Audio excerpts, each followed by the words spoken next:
ঢাকার একটা অ্যাপার্টমেন্ট, 8 তলা, আর সেই অ্যাপার্টমেন্টের একটা ফ্ল্যাট 8F। অদ্ভুত ব্যাপারটা কি জানেন? গত বছরে সেই ফ্ল্যাটের মধ্যে কেউ 1 মাসের বেশি থাকতে পারেনি। কেউ বলে রাতের বেলা কারো একজনের হাঁটার শব্দ পাওয়া যায়, আর অন্যরা বলে রাতের বেলা হঠাৎ করে রান্নাঘরের কল চালু হয়ে যায়, পানি পড়ে। আর একজন, সে নাকি শুধু একটা কথাই বলেছিল, দরজাটা বন্ধ ছিল কিন্তু কেউ একজন ভিতর থেকে আমার নাম ধরে রাখছিল। আজকের গল্পটা শুরু হচ্ছে এমন একটা ফ্ল্যাটকে নিয়ে যেখানে সবাই ঢুকছে কিন্তু কেউ আগের মানুষ হয়ে বের হতে পারেনি। Hello everyone, my name is Aitor Rahman and চলেন আপনাদের একটা গল্প শোনাই। ঢাকার ব্যস্ত শহর, রাস্তায় লাখ লাখ মানুষ, হর্ন, ট্রাফিক, ব্যস্ততা, কিন্তু রাত 2টার পরে আপনি সেই একই শহর আর চিনতেই পারবেন না। যে শহরটা দিনের বেলা এত শব্দে ভরা, সেই শহরই রাতের বেলা কিছু ভবন এতটা চুপ হয়ে যায় যেন ওরা নিজেরাই কিছু গোপন কথা লুকিয়ে রেখেছে। আজকের গল্পটা সেই রকমেরই একটা ভবনকে নিয়ে। একটা সাধারণ অ্যাপার্টমেন্ট, বাইরে থেকে দেখতে আর 10টা বিল্ডিং এর মতনই, কিন্তু যারা এখানে থেকেছে তারা সবাই একটা জিনিস বলেছে, রাত 12টার পরে মনে হতো আমরা এই ফ্ল্যাটে একা নেই। 2021 সালের অক্টোবর, নাফিস এবং তার স্ত্রী মেহরিন নতুন একটা বাসা খুঁজছিল। দুজনেই চাকরি করে আর তাদের একটা শান্ত জায়গা দরকার। তখনই তাদের চোখে পড়ে একটা বিজ্ঞাপন, 8তলা ফ্ল্যাট 8F। বাসার ভাড়া বাজারের থেকে অনেক কম। দেখেই অবাক, এত সুন্দর ফ্ল্যাট, ভাড়া এত কম। ব্রোকার শুধু একটা কথাই বলেছিল যে মালিক তাড়াতাড়ি বাসা ভাড়া দিতে চায়, ব্যাস, এর থেকে বেশি কিছুই না। ফ্ল্যাটটা একদম পরিষ্কার, নতুন রং, বড় বারান্দা, বড় বড় জানালা, সবকিছু ঠিকঠাক। কিন্তু একটা জিনিস নাফিসের চোখে পড়লো, পাশের 3টা ফ্ল্যাটে মানুষ থাকলেও কেউ যেন 8F ফ্ল্যাটের দিকে তাকাতেই চায় না। লিফটে উঠলে সবাই অন্যদিকে মুখ ঘুরিয়ে নেয়, কেউ কথা বলতে চায় না, কেউ জিজ্ঞাসাও করে না নতুন এসেছেন। অদ্ভুত। রাত 1:17, মেরিন ঘুম থেকে ওঠে, কারণ মনে হচ্ছিল কেউ যেন ডাইনিং টেবিলের চেয়ার ধীরে ধীরে টেনে সরাচ্ছে। সে নাফিসকে ডাকে। দুজন উঠে পুরো বাসা চেক করে, কিছুই পাওয়া যায় না, সব ঠিক। তারা ভাবে হয়তোবা উপরের ফ্ল্যাটে শব্দ হয়েছে। তারা আবার ঘুমিয়ে পড়ে। দ্বিতীয় রাত, রাত 2টা, হঠাৎ করে রান্নাঘরের থেকে চামচ পড়ার শব্দ আসে। দুজনই ছুটে যায়, চামিচটা সত্যি মাটিতে পড়ে আছে, কিন্তু ওটা তারা ড্রয়ারের ভিতর রেখেছিল এবং ড্রয়ার বন্ধ ছিল। তৃতীয় রাত, নাফিসের ঘুম ভাঙে মোবাইলের আলোতে। সে ভাবে মেরিন ফোন ব্যবহার করছে, কিন্তু মেরিন গভীর ঘুমে। তাহলে আলোটা কোথা থেকে? সে উঠে দেখে বেডরুমে দরজার নিচ থেকে করিডোরের ওখান থেকে আলো আসছে। ড্রয়িং রুমের সব লাইট জ্বলছে। নাফিস নিশ্চিত ঘুমানোর আগে সে নিজেই সব অফ করেছিল। পরের দিন সকালে লিফটের ভিতরে এক বৃদ্ধ লোক নাফিসকে জিজ্ঞাসা করলেন, নতুন উঠেছেন? নাফিস বলল, জি। বৃদ্ধ লোকটা কয়েক সেকেন্ড চুপ থাকলো, তারপরে বলল, রাত 12টার পরে যদি দরজায় নক শুনেন, খুলবেন না। এই কথা বলে তিনি নেমে গেলেন। নাফিস ভাবছিল লোকটা হয়তো মজা করেছে, কিন্তু সেদিন রাতেই সে বুঝতে পারলো লোকটা আসলে মজা করেনি।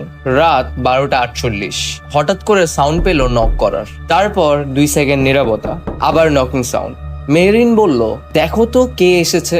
নাফিস দরজার কাছে গেল, পিপহোল দিয়ে তাকালো, কেউ নেই। সে দরজা খুললো না। ফিরে আসতে যাবে, ঠিক তখনই আবার নকিং এর সাউন্ড, কিন্তু এবার শব্দটা দরজা থেকে না, মনে হলো বেডরুমের ভিতর থেকে আসছে। দুজন একে অন্যের দিকে তাকালো, কারণ বেডরুমে তো তারা দুইজন ছাড়া আর কেউ নেই নাকি। নাফিস আর মেহরিন দুইজনই স্থির হয়ে দাঁড়িয়ে আছে। বেডরুমের ভিতর থেকে আবারও শব্দ এলো, ঠক। তারপর আবারও ঠক ঠক, কিন্তু এবার শব্দটা দরজা থেকে না, মনে হচ্ছে আলমারির ভিতর থেকে আসছে। নাফিস সাহস করে আলমারি খুললো।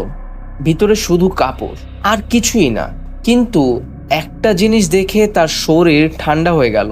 সব জামা কাপড় যেন কেউ একজন টেনে নিচের দিকে নামিয়ে রেখেছে, যেন কিছু একটা অনেকক্ষণ ধরে এই জামা কাপড়ের মাঝে দাঁড়িয়ে ছিল। পরের দিন সকাল, নাফিস ঠিক করলো এবার নিচে গিয়ে কেয়ারটেকারের সাথে কথা বলবে।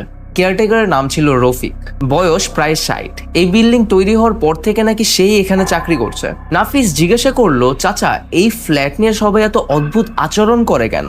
রফিক প্রথমে কিছুই বললো না, সে চা খেতে খেতে নিচের দিকে তাকায় থাকলো। তারপর সে আস্তে করে বলল, আপনি যদি থাকতেই চান, একটা কথা মনে রাখবেন, রাত 1টা থেকে 3টার মধ্যে ফ্ল্যাটের বাইরে বের হবেন না।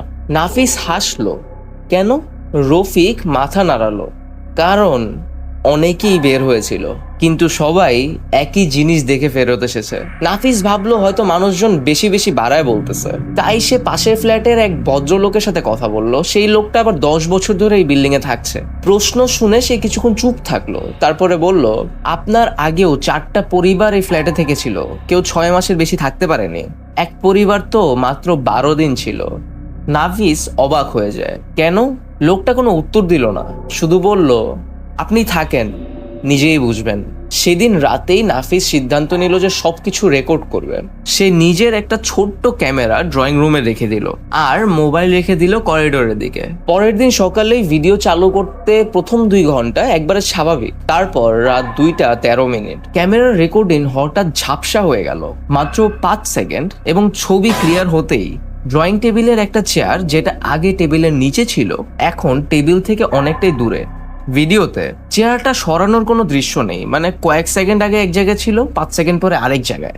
এর পরের রাতে মেহরিন একা বাসায়, নাফিস অফিসের কাজে বাইরে। রাত প্রায় 12টা। হঠাৎ কলিং বেল, একবার, 2বার, 3বার। মেহরিন পিপহোল দিয়ে তাকালে কেউ নেই। সে ভাবলো হয়তো বাচ্চারা দুষ্টামি করছে। ঠিক তখনই ফোনে নাফিসের কল আসে। ফোন ধরতেই ওই পাশ থেকে শুধু একটা শব্দ, খুলবা না? মেহরিন বলল, তুমি কোথায়? কোনো উত্তর নেই, শুধু ভারী শ্বাসের শব্দ। তারপরে কল কেটে গেল। 2 মিনিট পরে আসল নাফিস ফোন করলো। সে তখনও অফিসেই, আর সে দাবি করলো সে গত 1 ঘন্টায় একবারও কল করেনি। মেহরিন এতটা ভয় পেয়ে গেল তার হাত থেকে ফোনটা পড়ে যায়। পরের দিন সকালে নাফিস লিফটম্যানের সাথে কথা বলল। লিফটম্যান বলল, ভাই আপনারা কি রাতের দিকে লিফট ব্যবহার করেন? নাফিস জিজ্ঞেস করলো, কেন? লিফটম্যান বলল, কারণ গত কয়েক মাস ধরেই রাত 2:30টার দিকে লিফট নিজে নিজেই 8 তলায় যায়, কেউ বোতাম চাপেও না, দরজা খুলে প্রায় 20 সেকেন্ড দাঁড়িয়ে থাকে, তারপর একা একাই নিচে চলে আসে। প্রথমে সবাই ভেবেছিল লিফটের সমস্যা। কোম্পানির লোক এসে লিফট 3বার পরীক্ষা করেছে, কোনো সমস্যা ধরা পড়েনি। এক সন্ধ্যায় রফিক চাচা নাফিসকে ডেকে এক পুরানো খাতা দিল। বলল, আমি এটা অনেক বছর ধরে লিখেছি। খাতার প্রতিটা পাতায় একই ধরনের নোট, যেখানে লেখা 12ই মার্চ রাত 2:21। 8 তলার করিডোরে ছোট ছোট ভেজা পায়ের ছাপ। 7 জুন লিফট 8 তলায় থেমেছিল, কেউ উঠেনি, কেউ নামেনি। সে এরকম ডেট দিয়ে দিয়ে লিখেছিল। আরো আছে 21 আগস্ট ফ্ল্যাট 8F এর সামনে একটা খেলনা গাড়ি পড়েছিল, এই বিল্ডিং এ কোনো বাচ্চা থাকে না। শেষ পাতায় শুধু একটা লাইন, যেদিন ওকে দেখলাম সেদিন থেকে আর রাতে ডিউটি করিনি। এরপরে ডায়েরি শেষ। এবার নাফিস ঠিক করলো সে বিল্ডিং এর পুরান ডকুমেন্টস খুঁজবে।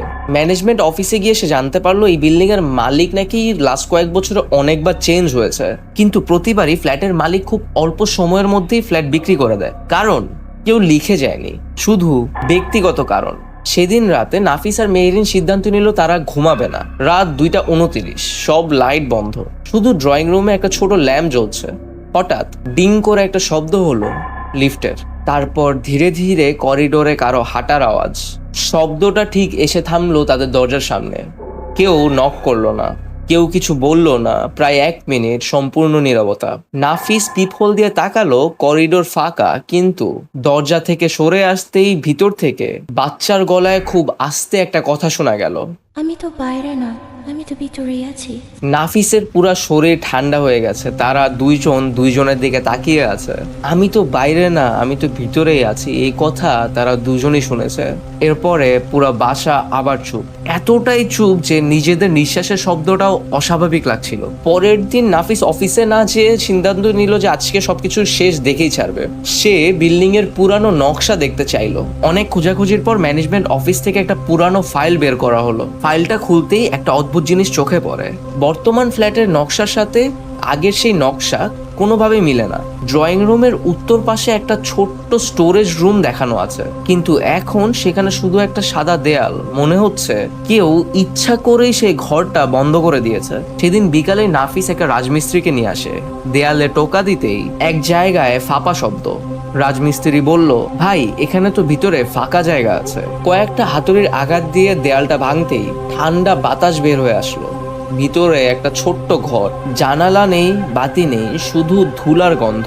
আর মাটিতে পড়ে আছে একটা পুরানো লাল রঙের খেলনা গাড়ি, ঠিক সেই খেলনা যেটা রফিক চাচার ডায়েরিতে লেখা ছিল। ঘরের এক কোণায় একটা পুরানো কার্টুন, আর তার ভিতরে কিছু ছবি, কিছু ক্যাসেট আর একটা ডায়েরি। ডায়েরির প্রথম পাতায় লেখা, যদি কেউ এটা পড়ে তাহলে হয়তো অনেক দেরি হয়ে গেছে।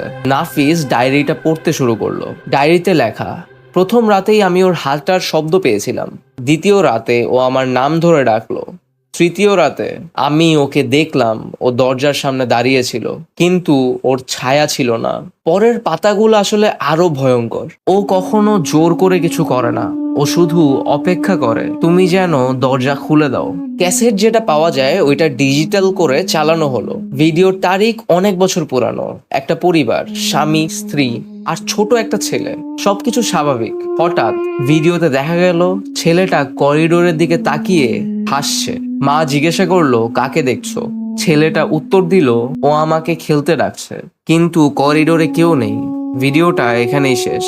সবকিছু জানার পরে নাফিস আর মেহরিন সিদ্ধান্ত নিল এটাই শেষ রাত, কালকেই বাসা ছেড়ে চলে যাবে। রাত 3:03। পুরো ফ্ল্যাটের সব লাইট একসাথে জ্বলে উঠলো, তারপর একসাথে নিভে গেল। ঘরে কোনো নেটওয়ার্ক নেই, ঘড়ি বন্ধ, ফ্যান বন্ধ, কিন্তু করিডোর থেকে সেই হাঁটার শব্দ। এবার শব্দ থামলো না, সোজা বেডরুমের দিকে আসছে। দরজাটা ধীরে ধীরে একা একাই খুলে গেল। ঘরের ভিতর ঠান্ডা বাতাস। মেহরিন কাঁপতে কাঁপতে বলল, নাফিস, ওখানে কেউ দাঁড়িয়ে আছে। নাফিস তাকালো, প্রথমে কিছু নেই, তারপর ধীরে ধীরে অন্ধকারের ভিতর থেকে দুটো ছোট চোখ দেখা গেল। তারপর একটা ছোট বাচ্চার কণ্ঠ, তোমরা চলে যাবে? তাহলে আমি আবারও একা হয়ে যাব। নাফিস মেহরিনের হাত ধরে দৌড় দিল, দরজা খুলে করিডোরে বের হলো। লিফট ডাক দিল, লিফট আসলো, দরজা খুললো, ভিতরে কেউ নেই। দুজন ঢুকে পড়লো এবং তারা ঢুকে গ্রাউন্ড ফ্লোরের বোতাম চাপলো। দরজা বন্ধ হলো, লিফট নামছে। 7, 6, 5। তারপর হঠাৎ লিফট থেমে গেল। ডিসপ্লেতে লেখা উঠলো 8। কিন্তু তারা তো এখনো 8 তলাতেই ছিল না।